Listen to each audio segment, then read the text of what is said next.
Welcome to the Liturgy of the Chalice, everybody. Today's Chalice talk is a continuation of our discussion of the Gospel of Mark, Part 5. In these series of verses that we get from the Gospel of Mark, we'll be talking about Jesus' understanding of the celebration of Shabbat, or the Sabbath. Let's dive in.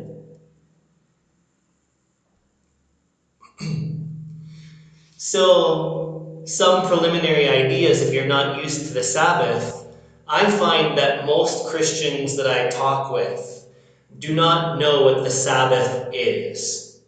So, in Hebrew, the word is Shabbat, and it marks a weekly cycle of spiritual rest. So, every Friday evening at dusk, as the sun goes down, Shabbat starts each week. And at sundown the following Saturday, the next evening, Shabbat ends. So the Sabbath, or Shabbat, same thing, is a weekly spiritual rhythm of rest. And during this period of rest, we shouldn't be working. We shouldn't be doing something that earns us money. This is the ancient Judean custom that Jesus was aware of and that Jesus would have practiced. And all of Jesus' disciples would have done the same because they were Jews. So the idea of not working on Shabbat, on the Sabbath, is so you can focus on God. So at least one 24-hour period, from sunset on Friday to sunset on Saturday, you would be leaving off all material concerns, and you'd be focusing on God. This is a time of prayer, of Torah study, of meditation. So it's a time of going within to develop your relationship with God and to have communion with God. So this is a very special time. Christians mark their own kind of Shabbat or Sabbath each Sunday morning when they meet to celebrate the Liturgy of the Chalice, or as many churches call it, the Eucharist. But it's still not the same. I mean, the concept of what the Christian Eucharist became is not the same thing as what the Jewish people call Shabbat. Although historically, we're speaking historically, not through the lens of Christian religion, but through the historic lens of the Jewish Jesus, the precursors of what would be the celebration of the Eucharist are found in Shabbat. Because in Shabbat, the Jewish Rav, or the Jewish master, would offer both wine and bread in celebration of God, and during that sacred meal, it would be a big meal. There would be a full layout. You would have like Thanksgiving feast every Friday night with your master. And you would open with prayers of offering wine and bread, and then you would celebrate the feast. And at some point during that feast, there would be a pause, and everybody would listen to the teachings of the master present. Or the master would ask possibly a disciple to speak his or her mind about a certain topic. And then there would be closing prayers, etc. But the original concept of the wine and the body, it does not originate with the concept, the Pauline concept of the wine being Jesus' blood and the bread being Jesus' body. That was a much later adaptation by Paul. It came with the development of Paul's Christology when Paul created Christianity. But the wine symbolized the joy of the Olam Haba, the joy of the Messianic age to come. And the bread symbolized God's abundance and God's providence. And also it came to be understood as the body of the communion of saints. The body of Christ. Paul talks about the body of Christ, And he probably misunderstood it or reinterpreted it, whatever the case may be. But the body of Christ would be, the Christ is the Messiah, is the anointed one. And as we've talked about, and we will talk about today briefly, Jesus' concept of Messiah was the Son of Man Messiah. Jesus did not believe in a Davidic Messiah that is emphasized in certain verses within this Gospel of Mark itself. Jesus believed in the Son of Man Messiah, which was a Babylonian messianic expectation. In other words, it was a messianic expectation developed by Jewish rabbis or masters when they were in the Babylonian exile. And this concept of the Son of Man Messiah, which is spoken of and elaborated on in the book of Daniel, the book of Enoch, and in Talmudic literature, which is all contemporary to the time of Jesus' life, book of Daniel being before it, book of Enoch would have been contemporary, a developing concept during Jesus' time. And this Son of Man, Messiah, was a Christed or anointed second Adam, meaning second humanity. Adam was not just the first man.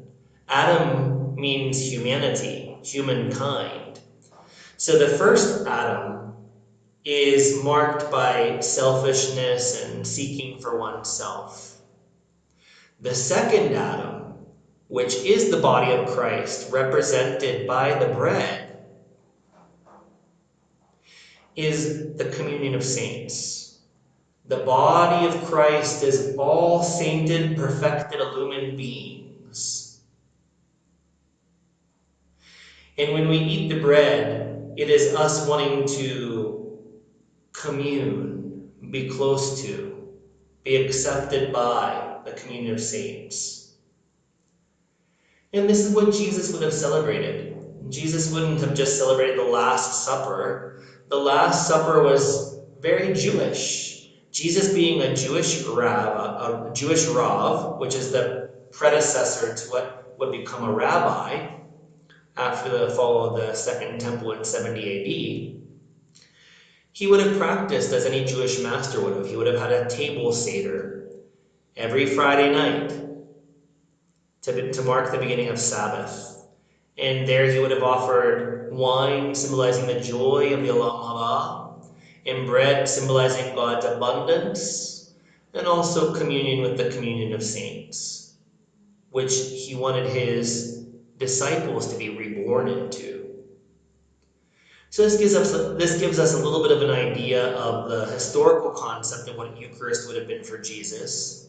And that Eucharist would have taken place on the Sabbath, or Shabbat in Hebrew. So let's look at the verses in the Gospel of Mark about the Sabbath. Mark 2:23-26 says, "One Sabbath, he was going to the grain fields, and as they made their way, his disciples began to pluck heads of grain. The Pharisees said to him, 'Look, why are they doing what is unlawful on the Sabbath?' And he, Jesus, said to them," the Pharisees, "have you never read what David did when he and his companions were hungry and in need of food? He entered the house of God when Abiathar was high priest, and ate the bread of the presence, which is not lawful for any but the priests to eat. And he gave some to his companions."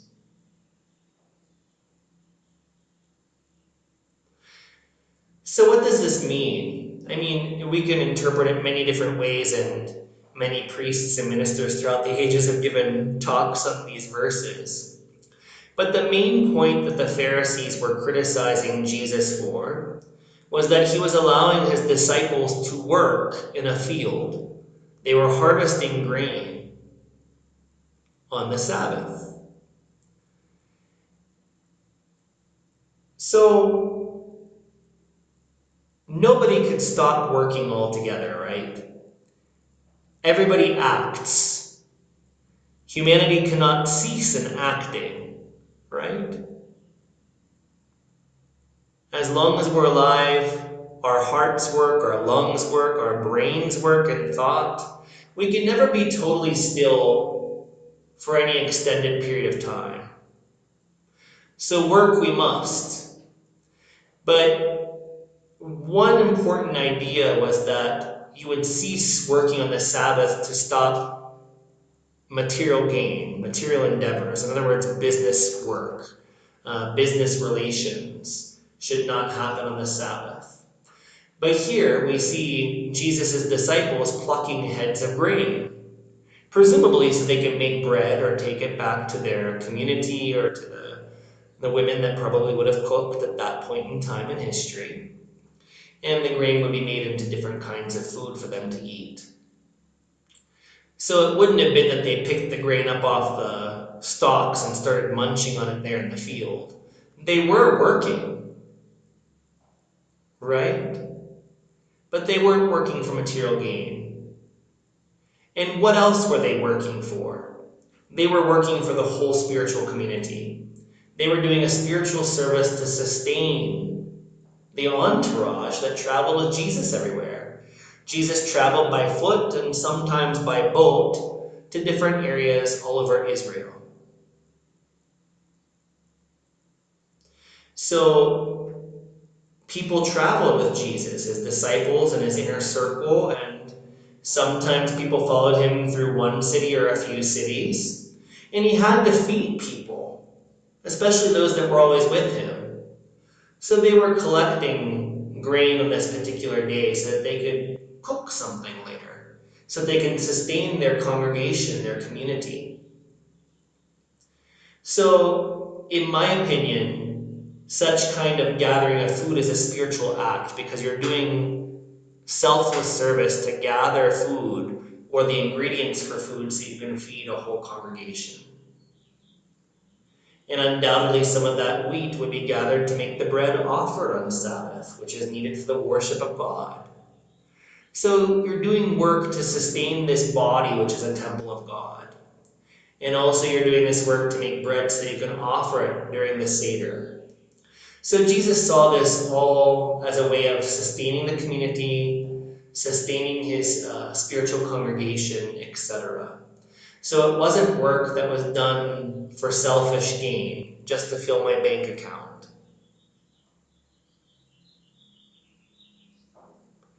And then Jesus gave an example of an even more dire thing in the tradition that the Pharisees would have understood, because Jesus was speaking to Judean Pharisees who were expecting a Davidic Messiah, which Jesus did not believe in. All you have to do is read the Gospel of Mark. We'll get there soon enough. But he gives an example of how King David, of Hebrew Bible fame, went into the temple, the first temple, and they ate the showbread, the bread of the presence, which was on the altar. And it's very illegal for anybody other than the priests to eat the food that is offered on the altar of the Jewish temples after it's been offered to God. Nobody would just come in, not even royalty, and eat of the bread on the altar. But David did this to appease the hunger of his warriors, of his army, his companions, his royal entourage. Jesus likewise was gathering the ingredients for bread to feed his spiritual army, his apostles and those that followed him, so that they can spread his basor, his proclamation, his gospel. So Jesus did not see this as work that was prohibited by the way that he interpreted Torah. His interpretation was that the work that was forbidden was work that would give one selfish monetary gain. In this case, the intent was not selfish monetary gain, but to sustain the disciples and possibly the larger congregation. So it was selfless service, not selfish materialism. God's intention for the Holy Sabbath. Concluding this exact same episode we're talking about in Mark 2:27 through 28, then Jesus said to them, the Pharisees, the Sabbath was made for humankind, and not humankind for the Sabbath. So the Son of Man is Lord, even of the Sabbath. The Sabbath was made for humankind, and not humankind for the Sabbath. So Jesus gives this teaching to the Pharisees, whether they liked it or not. And he says that Shabbat was made for the benefit of humankind, so that once a week they could remember God and dive deep into their spiritual practices and their spiritual study and their worship of the divine Abba, Yahweh, the God of Israel. And that humankind was not made to perpetuate the Sabbath.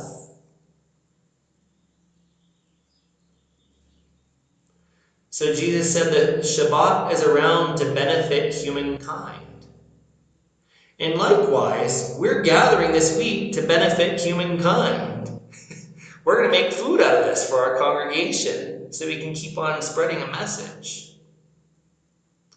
So the Son of Man is Lord, even of the Sabbath. And most people, when you look online, you'll see that people interpret the end of this phrase in Mark 2:28 as the Son of Man being Jesus Christ himself. The Son of Man is the Baranash, is the Son of Mankind collective Messiah. It's the communion of saints. Jesus is a part of that communion of saints, but it does not refer only to Jesus Christ. So it's not correct to say that Jesus Christ is Lord of the Sabbath, because he is. But every other saint that has purified his or her heart and has perfected himself spiritually is also Lord, even of the Sabbath, rules over the Sabbath, can modify how his or her disciples view the Sabbath or participate in the Sabbath or perpetuate the Sabbath. So truly, anointed beings like Jesus have the authority to interpret Torah and all other world spiritual scriptures for that matter, and give a ruling or a determination on how disciples should fulfill such commandments. So yes, Jesus Christ was the Lord of the Sabbath, and he can make a ruling as to what is allowed and not allowed for his disciples to do. But also in the cosmic sphere, the Son of Mankind collective Messiah, which Jesus was a part of, firstborn of, all purified saints, Lord over the Sabbath. Why? Because they're perfect. The Sabbath was instituted to help to perfect imperfect humanity. Once one is purified, like Jesus was, like all saints of the Son of Mankind Messiah are, they no longer need a Sabbath. Every breath, every exhalation is a Sabbath. Every moment eternally is the joyous celebration of Shabbat. So they don't need rules. They don't need regulations, because every moment is divine to such a being. This is the teaching of Mar Yeshua. healing on the Sabbath. Jesus again clashes with the Pharisees because they're looking for a reason to accuse him. They're trying to catch Jesus doing something wrong that they can convict him by Jewish law that he's blasphemous or causing problems for the Jewish people in their area where he visits, so they can then report him to the Roman governor and have him punished more fully. In Mark 3:3-6, we find the instance of where Jesus heals on the Sabbath. Again, Jesus, entered the synagogue, and a man was there who had a withered hand. They watched him to see whether he would cure him on the Sabbath, so that they might accuse him. And he said to the man who had the withered hand, "Come forward." Then Jesus, said to them, the Pharisees. So Jesus is calling them out. He already knows that they're trying to catch him doing something wrong. So Jesus goes right up to them without them even saying anything yet. And he says to the Pharisees, "Is it lawful to do good or to do harm on the Sabbath? To save life or to kill?" But they were silent. He looked around at them with anger. He was grieved at their hardness of heart and said to the man, "Stretch out your hand." He stretched it out, and his hand was restored. The Pharisees went out and immediately conspired with the Herodians against him, how to destroy him. So Jesus embarrassed the Pharisees.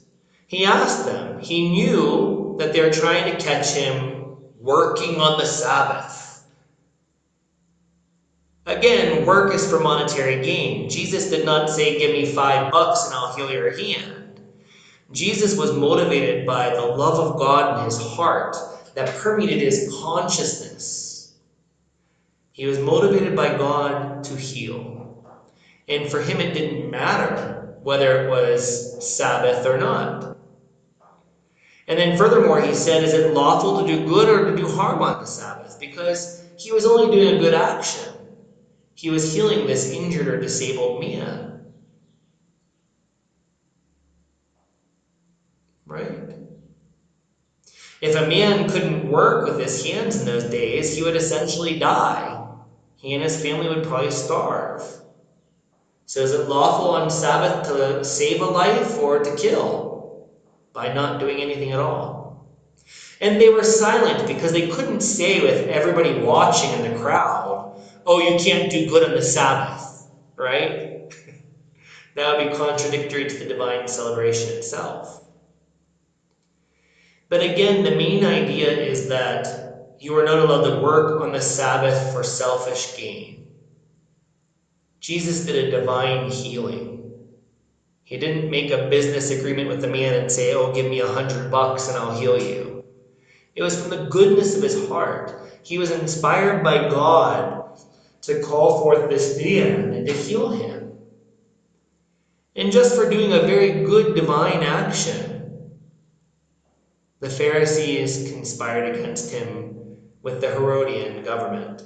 That would be King Herod and all of his successor, which would be his son, and also the whole royal entourage of the Herods. Herod was a Jew, but a Jew in name only, so to speak.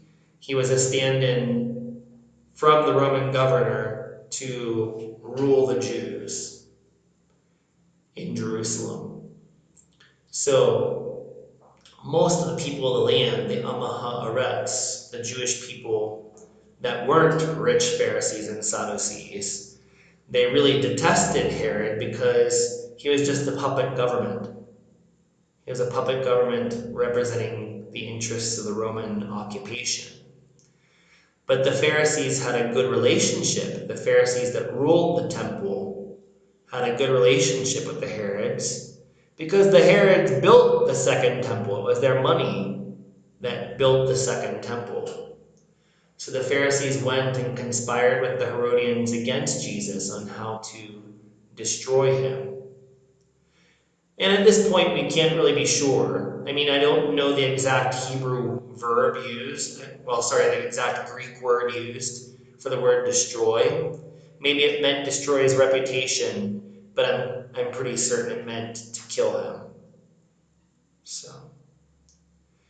But again, Jesus did nothing wrong in this instance because he wasn't motivated by money. He was motivated by God. The Ruach HaKodesh, the Holy Mother Spirit, the divine feminine aspect of God, guided him to heal that man in that moment.